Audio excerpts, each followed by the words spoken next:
Sometimes when you least expect it, a golden opportunity presents itself. That golden opportunity is this building, 825 Tech Center Drive, where I'm standing today. This building is big enough that it actually can accommodate 3 facilities in one. It could address our needs from the police headquarters, as well as meet our needs for City Hall and the senior center, not just for today, but for decades to come. In 2005, an assessment was done of our city facilities, and that assessment 17 years ago concluded that we were 100,000 square feet shy of space that we needed at that time to meet our existing needs, and the majority of our facilities, including our police headquarters and City Hall, were rated fair to poor based on 27 different criteria. When I joined council in 2012, it became even more apparent that we were struggling with, not just with our police department, but with City Hall, our service department, and other buildings. We're catching up on deferred maintenance. I'm sure residents, as they drive around the community, have seen a lot of improvements with regard to parks facilities in recent years, as well as streets and bridges and those sort of core infrastructure items.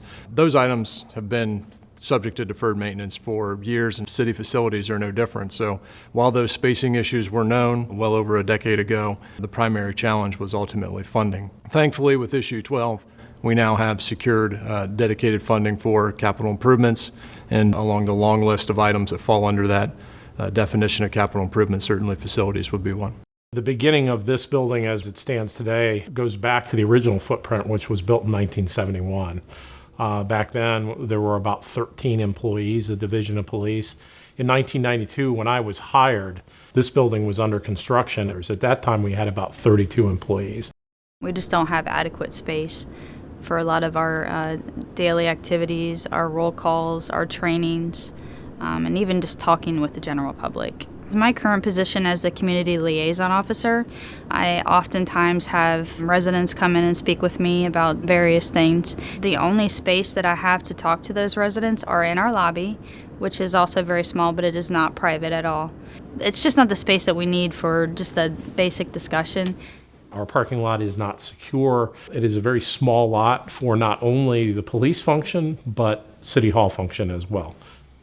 The equipment that we have now, body-worn cameras, radio equipment, everything down to flashlights and uniforms for all different types of weather conditions, that equipment has expanded over time. So has the space and the storage needs for those individual officers to have that readily available, but the spaces that they have to store that have not.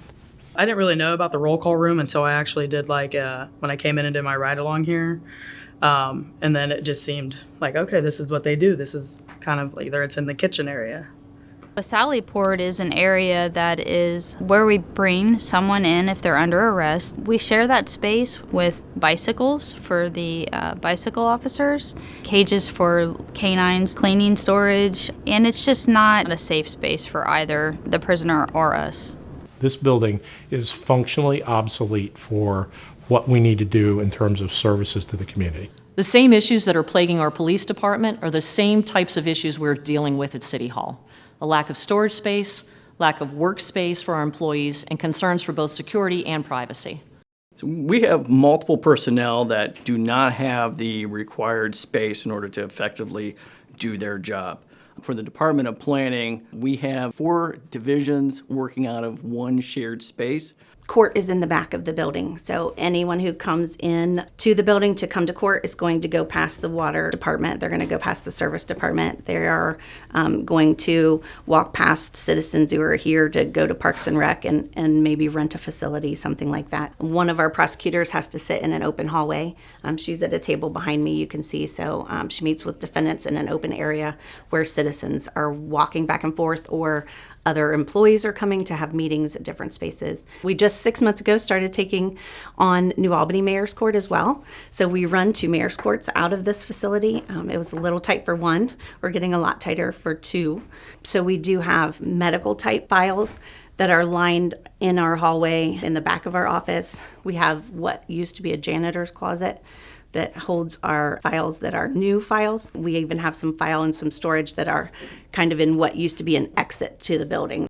We have a high influx of seasonal staff members. The only location that they can work out of is City Hall. So in the summer season, it's not infrequent to come into this office and see 11 people working out of a space that's appropriate for 6 cubicles. Current workspace is about a 4 foot by 4 foot cubicle. A little challenging as a finance manager, often having to find conference rooms or free space in order to meet with staff. That facility is wide open.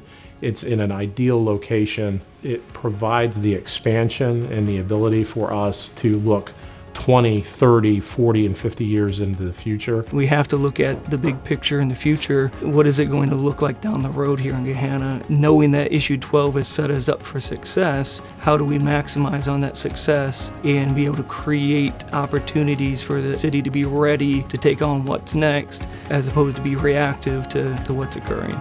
The opportunity to pursue 825 Tech Center Drive really is a unique and wonderful opportunity for the community. We've been able to build a large schedule that's going to take us through the summer and into the fall to publicly discuss this project. The focus will be all the mountains of data for all the reasons why we want to do this, why we should do this. But the other part of the question is, if we don't do this, if not this, then what? And issue 12 taught us, if not now, then when?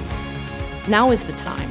If we had sat down and sketched out a building that would meet our needs both today and tomorrow, it would look like 825 Tech Center Drive. But not only does it set us up for success for decades to come in meeting our needs, but it does so in a way that would save the taxpayers tens of millions of dollars for years to come. This truly is a golden opportunity for Gahanna.